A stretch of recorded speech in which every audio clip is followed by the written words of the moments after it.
ሰላም ቤተሰብ እንዴት ናችሁ? እንዴት ከረማችሁ? ሁሉ ሰላም፣ ሁሉ መልካም፣ ሁሉ አማን አለን። እግዚአብሔር ይመስገን ሁሉ ሰላም እና ሁሉ አማን ነው።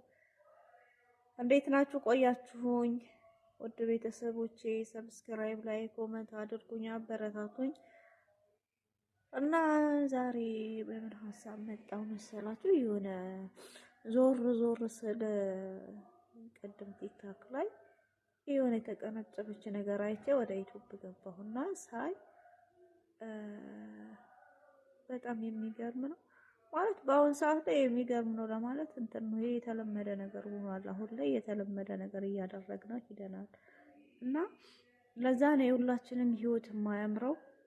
አሁን ላይ ተጋብተን ትዳር ላይ መቆየት ያቃተን ለዚህ ነገር ነው። ምክንያቱም ወስነንበት አንገባም፣ አንወስንም። ምን ላይ ነው ያለነው፣ እንዴት ነው የሚለውን ነገር ቁጭ ብለን ሳናስብ ዝም ብለን በሆነ በተነዳንበት በልክ ምናምን ነው እየወሰንን ያለነው። ለዛም ነው ትዳር ላይ መቆየት እያቃተን ያለነው እና ትላንትና ያየሁት ነገር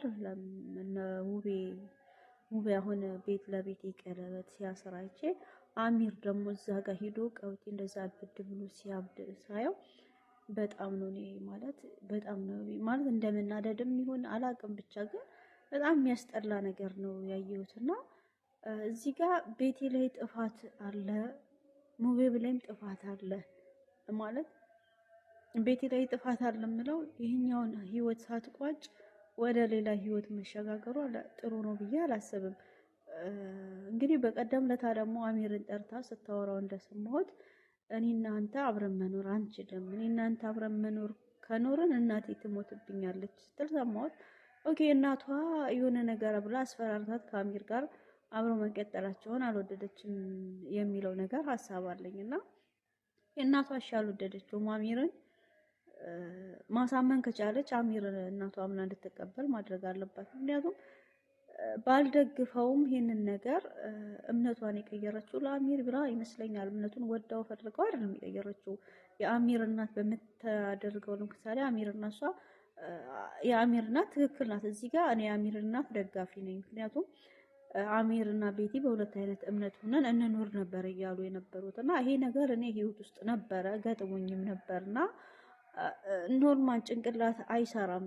ለምሳሌ አብራችሁ እንደዚህ ሁለት አይነት ሃይማኖት ሆኖ በፍቅር ደረጃ ላይ ስትኖሩ ምንም ጭንቅላት አያርፍም። ሰላም ህይወት የለም፣ ጭንቀት ነው፣ እንቅልፍ የለም። በቃ ብዙ ጭንቀቶች አሉ፣ ብዙ ጭንቀት አለውና ይሄንን ነገር እኔ አልደግፈውም። አዎ ወይ ወደ አንዱ መጠቀለል አለባችሁ፣ አለበለዚያ መለያየት ነው ያለበት ብዬ የማስበውና ኦኬ ያ ነገር አልሆነም። ቤቲ እሺ ፍቅር አሸንፏት ሃይማኖቷን ቀየረች እንበል ሳይሆን ቀየራለች እና ያ መስዋዕት የከፈለችለት ሃይማኖትን የሚያክል ነገር ማለት ነው እንግዲህ ከምንም በላይ የሚበልጥ ከእናት የሚበልጥ እምነት ነውና ሃይማኖት ይበልጣል። ያንን ነገር ለፍቅር ብላ ሃይማኖቷን መስዋዕት አድርጋ እንደዚህ የሆነችለትን ፍቅር በአንድ እንትን ማለት እናቷ እንዲህ ስታስፈራራት እሺ እናቷን አሳምና ማድረግ ነበረባት። እናቷ ደግሞ አላመን ካለቻት ጊዜ መስጠት ነበረባት ማለት። ቤቲ ላይ ጥፋት ያየሁት ምንድነው አሁን እሺ የእናቷ ጫና ሊኖር የቤተሰብ ጫና ሊኖር ይኖራል። አዎ ቤተሰብ ሁላችንም ጥሩ ደረጃ ላይ ጥሩ ነገር ላይ እንድንወድቅ ይፈልጋሉ። በቃ ማለት ህይወታችን ያማረ የሰመረ እንዲሆን ይፈልጋሉና እናትየው መስሎ አልታያትም ከአሚር ጋር መኖሯ ለቤቲ ጥሩ ህይወት ነው ብሎ ስላላሰበች ነው ይሄን ነገር የምታደርግ እንጂ እናት የልጇን ደስታ ሳትፈልግ ቀርታ አይደለም። እናት ከምንም በላይ የልጇን ደስታ ትፈልጋለች። እዚህ ጋር የቤቲ እናት ጥፋት አለባት ብዬ አይደለም፣ ግን ቤቲ መወሰን ነበረባት ማለት ከአሚር ጋር መኖር አትችይም ከተባለች ከሙባረክ ጋር አሁን ላይ በዚህ በአንድ ሳምንት ውስጥ ፍቅር ውስጥ ገብቶ ቀለበት ማሰር ደረጃ ላይ ማለት በጣም ከባድ ነው። ነጌስ ማለት ይሄ ህይወት ነገ ዘላቂ ነው ወይ? ነገ ትዳሩ ይዘልቃል ወይ? በሳምንት ፍቅር በአንድ ሳምንት ወይስ ቤቲ መጀመሪያውንም ከሙቤም ጋር ከአሚርም ጋር ሁለቱም ጋር ፍቅር ነበራት፣ ሁለቱንም ታፈቅራቸው ነበር ወይንስ እንደ ስኮርት ተጠቅመው ነው ሙቤን አፍቅራ አሚርንም ያው አንዱን ስኮርት ለማድረግ አስባ ሁለቱንም በአንድ መንገድ እያስኬደች ቆይታ ነው አሁን ላይ በዚህ በአንድ ሳምንት ውስጥ ከሙባረክ ጋር ቀለበት ልታስር የቻለችው? ወይስ በአንድ ሳምንት ፍቅር ነው?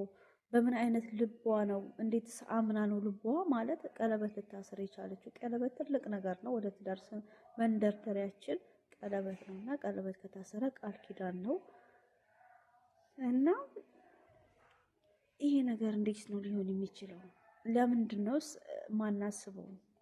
ቁም ብለን አስበን ለምን ትዳር ውስጥ አንገባም? ትዳር ውስጥ ስንገባ ቁም ብለን ሳናስብ እየቀረን ነው። አሁን ላይ አርግዘን ባሎች ጥለው ይሄዳሉ። ሴቷን ጸባይ አይኖራትም፣ ብልሃት አይኖራትም፣ እምነት የላትም። ባሏን አታምነውም። ባልየው ሚስቱን አያምንም።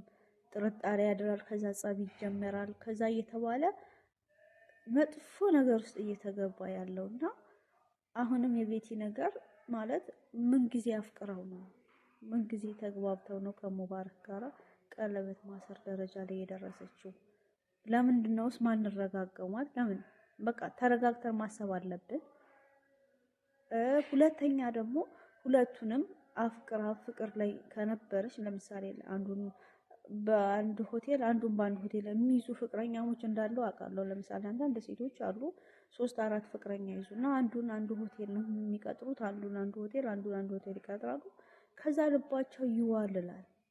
የትኛው ጋር መውደቅ እንዳለባቸው የትኛው እንደ ትዳር መምረጥ እንዳለባቸው ይቸገራሉ። ጀስት እንደዛ አይነት ሴት ነች ወይ ቤቲ? እንደዛ አይነት ነገር አድርጋ ነው ወይ አሁን ወደ ሙባረክ ይዞረችው? እንደዚህ አይነት ህይወት እኮ ለኛ በጣም አደጋ አለው። ለየትኛውም ለወንዱም ሆነ ለሴቱ አደጋ ነው። ምክንያቱም ውሳኔያችንን የማይሆን ቦታ ነው የምንጥለው። እንደዚህ አሁን 3-4 ፍቅር በምንይዝበት ሰዓት እኛ ጥቅምን የሆነ ነገሩን ነው በሰዓቱ እያየን ያለ ነው። ግን ትልቅ ችግር ነው። ምክንያቱም መወሰን ያቅተንና የማይሆን መንገድ መርጠን ወደማይሆነው ህይወት እንሄዳለን። ከዛ በኋላ ከገባንበት በኋላ ብንጸጸት ምን ብናደርግ አንመልሰውም። ህይወት ይበላሻል። ልጅ ይመጣል። ትዳር ነው ትልቅ ነገር ነው። ትዳር ማለት ልጅ አለ። ልጅ ተጎጂ ነው። እና ባልና ሚስት ሲለያዩ ልጅ በጣም ይጎዳል። የእናቱንና የአባቱን ፍቅር አግኝቶ አያድግም። ወይ የእናቱን ፍቅር ነው የሚያገኘው ወይ የአባቱን ፍቅር ነው የሚያድገው። አንዳንዶች እናቶች አለን ወይ አንዳንዶች አባቶች አለን። ስለ እናትየው መጥፎ ነገር የሚያሳድግ አባት አለ፣ ስለ አባቱ መጥፎ ነገር የሚያሳድግ አለ። ሚዲያ ላይ ደግሞ ያሉ ሰዎች ቢያንስ ልጁ የሚቀመጥለት ነገር አለ። ወተን እዚህ ጋር በጣም አፋችንን የምንከፍተው ለልጆቻችን ምን ይቀመጣል አንልም፣ የምናደርገውን አናውቅም። ይሄ ሁሉ የሚሆነው ልክ እንደዚህ አይነት ነገር ስለሚሆን ነው። እና ለምንድን ነው ተረጋግተን ማናስበው? ለምንድን ነው አሁን በሳምንት ውስጥ ቀለበት ማሰር ማለት በጣም እንጃ የወረደ ነገር ነው። በጣም የወረደ ነገር ነው። ሆነ ቤቲ የሰራችው ስራ ለእኔ በጣም የወረደ ነገር ብዬ ነው የማስበው። ምክንያቱም ቢያንስ ለ2 ወር ለ3 ወር ያክል ማሰብ ነበረባት ቁጭ ብላ። ሁለተኛም ደግሞ አሚርን ቦታ ማስያዝ ነበረባት። አትፈልገውም አይደለም ግዴታ ፍቅሬው በግዴታ አብራችሁ ኑሮ አይባልም። ቤተሰብም አፈቀደው አልፈቀደው ሳይሆን የእሷ ልብ ነው ዋናው ነገርና እሷም ራሷን ማረጋጋት ነበረባት። ራሷን መወሰን ነበረባት። አሚርንም ደግሞ ቦታ አስይዛ የራሷን ህይወት ብትቀጥል እዚህ ጋር አሚር መጥቶ አይረብሽም። አሚር መጥፎ ነገር ውስጥ አይወርቅም። እሱም ያለውን ውሳኔ ውስጥም አይወርቅም። እዚህ መጥቶ ደግሞ አይረበሽም። ያለው ፕሮግራምም አይበጠበጥም። ምክንያቱም ሁሉን ነገር መስመር ማስያዝ አለብን እና መስመር ሳናስይዝ 2 እግር አለኝና 2 ዛፍ ላይ እወጣለሁ አይባልም። እንደዚህ የተዘበራረቀ ህይወት ውስጥ መኖር ከባድ ነው። አሁን መቼ ነው የሚቆመው ይሄ ነገር? ልክ ይሄ ነገር አሁን የሚሆነው እንዴት እንደሆነ ታውቃላችሁ? እንደ አብርሃም እና እንደ ሩታ እየሆነ የሚቀጥል ነገር ነው የሚመስለው። ምክንያቱም ነገ አሚር እየሄደ እየረበሸ ነው የሚመጣው። ይሄዳል፣ አሚር ረብሻል፣ ሙባረክ ይመጣል፣ ከአሚር ጋር ይጣላል፣ ቤቲ ጋር ይጣላል። አንቺ ሄድሽ አሚር ጠርቶሽ ሄደሻል ይላል ሙባረክ። እንደዚህ በቃ የሆነ የተወዛገበ ህይወትና እንትን ነው ነውስ ወይስ ድራማ ነው እየሰሩ ያሉት? ድራማ ነው እየሰሩብን ያለው ማለት እንዴት ነው በአንድ ሳምንት ውስጥ ቀለበት ማሰር? ሙባረክን እስከ ዛሬ ቤቲ ጋር ማን አይቼው አላውቅም። ስሙንም ሰምቼ አላውቅም። ሙባረክና ቤቲን አንድ ላይ ተናቸው ምንም ሰው ያውቃል ብዬ አላስብም። እና እንዴት በዚህ ቅጽበት በአንድ ሳምንት ውስጥ ለእኔ በጣም ከባድ ነው። በጣም ማለት ነው ለማሰብ ራሱ የሆነ እንዴት ነው ምንድን ነው እየሆነ ያለው? ይሄ ለሚያየውም ሰው ምንም ትምህርት የሚሰጥ ነገር የለውም ማለት ምንም ትምህርት አይሰጥም። አሁን የነሱ በአንድ ሳምንት ውስጥ ቀለበት አሰረች። ነገ ደግሞ ይጋባሉ።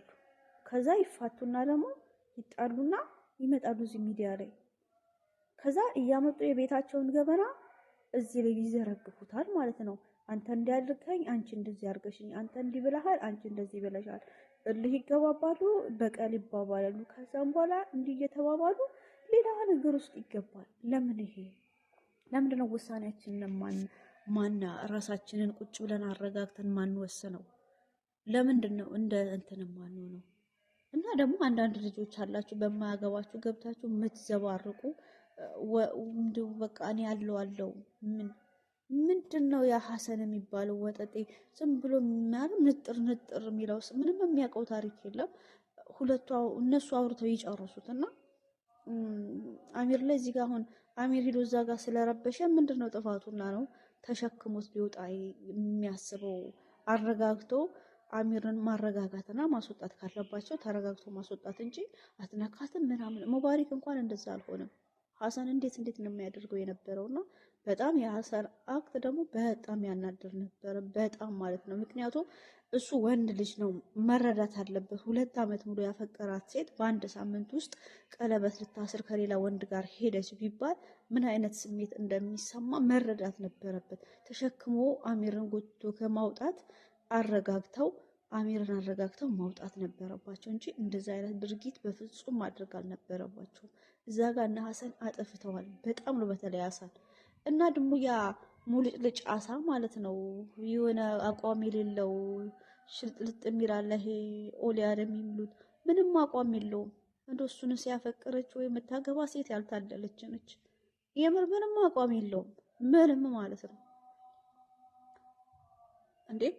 እኔ አፈቅራታለሁ እያለ ቤትን ሲላላጥብን አልነበር እንደ ከረመው ሚዲያ ላይ የሆነ እንትን ላይ እንኳን ቀርቦ ሲያለቅስ የቤትን ልጅ መድኃኒት ሰጥቶ እስከ ማስወረድ ድረስ የደረሰ ልጅ ነው። ደግሞ ትንሽ ቆይቶ ደግሞ ከአሚር ጋር ላስታረቅ ብሎ አሚር ነው የሚሆንሽ ብሎ አምጥቶ ሲያስታረቅ አየ ነው። ዛሬ ደግሞ ወስዶ ሙባረክ ጋር ሆኖ አጫፋሪ ሆኖ አየ ነው። ምንድነው የእሱ አቋም የለውም እንዴ? ምንድነው አቋም የሌለው ማለት? ዝም ብሎ ማለት እንደ አሳይም የሆነ ሳሙና አይነካው ነገር እንዴት ነው ሰራሚክ ላይ ሳሙና ሲደፋ የሚያሟልጨው? ልክ እንደዛ ነው የሆነብኝ ኦሊያድ የሚሉት ማለት ነው። ምንድነው ወንድ ልጅማ አቋም ሲኖረው ነው። ወንድ ልጅ ኮስተር ቆፍጠን ሲል ነው እንጂ እንደዚህ የተሽለጠለጠ ወንድ ነው። አሁን እንጃ እኔ እሱን የምታፈቅረው ሴት ነው ያዘንኩላት። ለምንም የሚበጅም ለምንም የሚያዝም የሚጨበጥም ልጅ አይደለም እሱ። ምኑም አይጨበጥም። የሆነ አሳ ነገር ነው።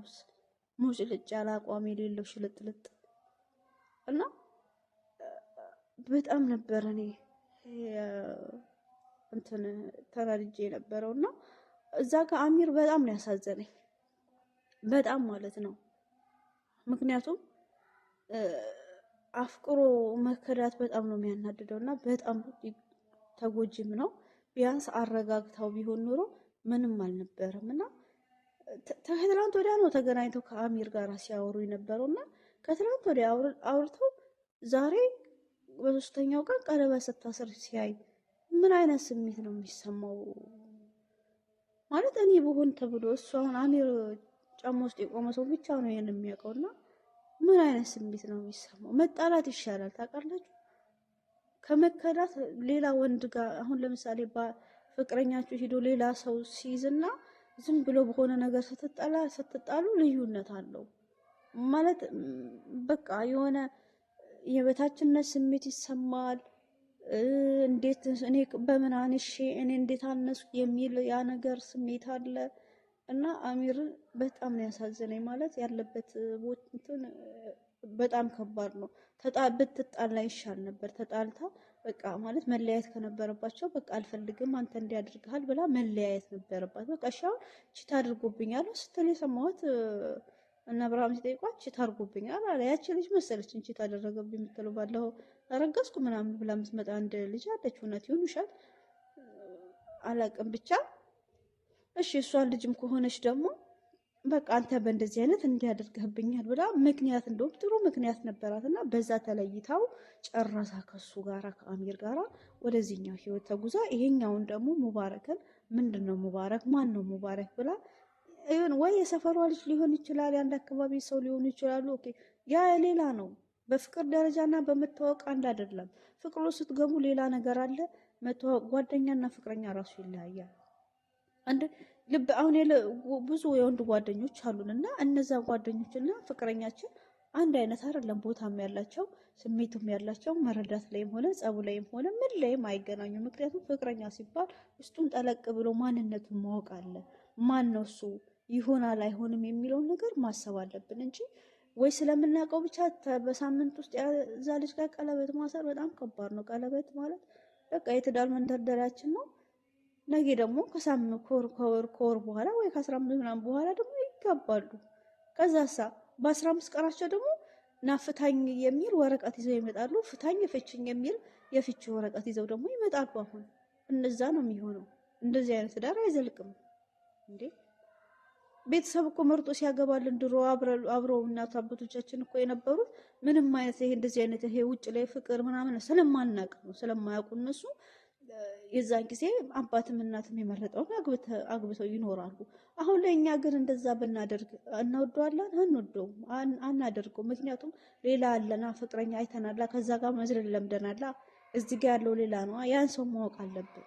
ድሮና አሁን አንድ አይደለም እና ዘሎ ትዳር ውስጥ ለመግባት ዘሎ ቀለበት ለማሰር ለምንድን ነው የሚሮጠው? አንድ ፍቅረኛሞች ከተባሉ ቢያንስ 2 ዓመት 3 ዓመት ተጠናንተው 1 ዓመት ያክል ተጠናንተው ከዛ በኋላ ቀለበት ተደርጎ ከዛ በኋላ ወደ ትዳር ቢገባ አሪፍ ነገር ሊሆን ይችላል እንጂ ዘሎ ትዳር በጣም ከባድ ነውና እና ውዶች ያመሰግናለሁ። ዝም ብዬ ብዙ ለፈልፍ ስላየሁት ብቻ ስለተናደድኩ ነውና ብቻ የሚያናድር ነገር ነበር።